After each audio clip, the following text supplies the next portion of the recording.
In today's video, I'm going to show you exactly how to create a card view for your notes in the Obsidian Bases plugin, so you can browse your projects and ideas in a clean visual layout instead of a plain table. If you've ever wished your Obsidian Vault felt more like a dashboard or a visual board where you can see the status of each note at a glance, then this tutorial is exactly what you need. If you find this helpful, please like and subscribe, and let's get started. Before we dive in, let's make sure your vault is ready. Open Obsidian on your computer and wait for the application to finish loading. You'll need to open the vault that contains your base. A base in Obsidian is essentially a collection of notes that share the same set of properties, like status, priority, tags, category, or due date. When you create a card view, each note becomes a visual card that displays these properties, making it much easier to scan through your information. If your base is empty or you haven't created any sample notes yet, I recommend making a few before you create the view. Give each note a descriptive title so you can easily recognize it when it appears as a card. Also, if you organize related notes into one folder, your card view will be much more useful because it pulls from that folder. Finally, double check that the Bases plugin is enabled in your settings, otherwise you won't see any of the view options. Now let's add a new view.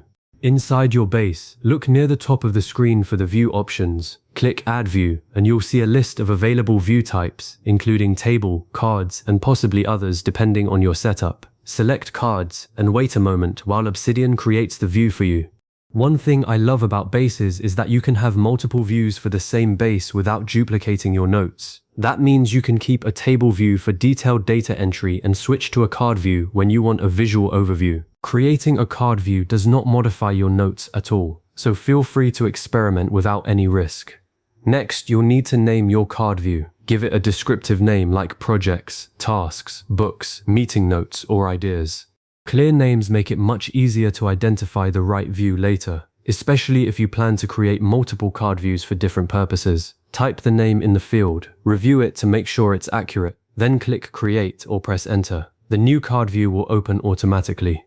Don't worry if you change your mind later, you can rename the view anytime from the settings. Now we need to choose exactly what information appears on each card. Open the View settings, which is usually accessible from a gear icon or a menu near the view name. You will see a list of the note properties that exist in your notes. Select only the properties you want displayed on each card. This is a crucial step because too much information can make cards look cluttered and defeat the purpose of a clean visual layout.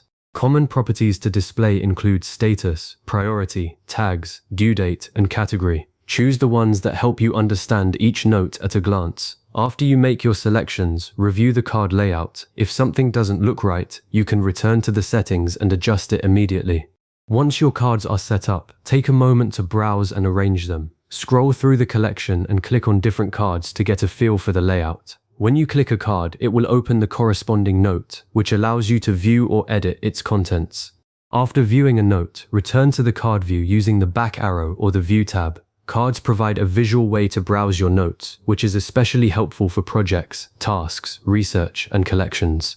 Instead of scanning rows in a table, you get a more natural visual experience that makes it easier to recognize notes at a glance. If you have many notes, scrolling through cards can feel much more intuitive than scanning a long table. Now let's go ahead and edit a note directly from the card view. Click any card to open the corresponding note, review its contents, and make any changes you need. You can update the text or modify any properties. For example, if you have a status property, you might change it from in progress to done. Save your changes, then return to the card view. You'll see that the card automatically reflects the updated information without any manual refresh. This is one of the most powerful aspects of the card view. Every edit you make is instantly mirrored. Editing a note from the card view edits the original note, not a copy, so your entire vault stays consistent. I often use this workflow to update task status or priorities without having to navigate away from the visual overview. Finally, continue organizing your notes as your collection grows. Create additional notes inside the same source folder. Give each new note a descriptive title and add the same properties used by your existing notes. Consistency in property names is key here. If you use status for one note but status for another, the card view might not display them correctly.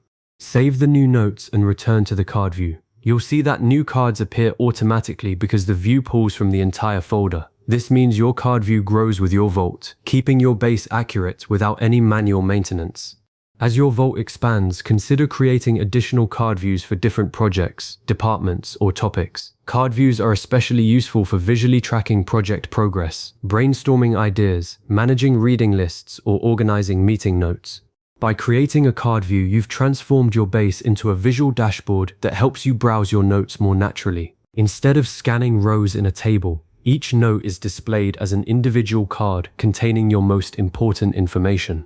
As you continue adding notes and updating properties, your card view automatically grows with your vault, making it easier to organize, review, and manage your knowledge in Obsidian. If you found this tutorial helpful, please like and subscribe so you don't miss our future guides. And if you ever need a refresher, feel free to save this video or revisit the steps anytime. Thanks for watching and happy organizing.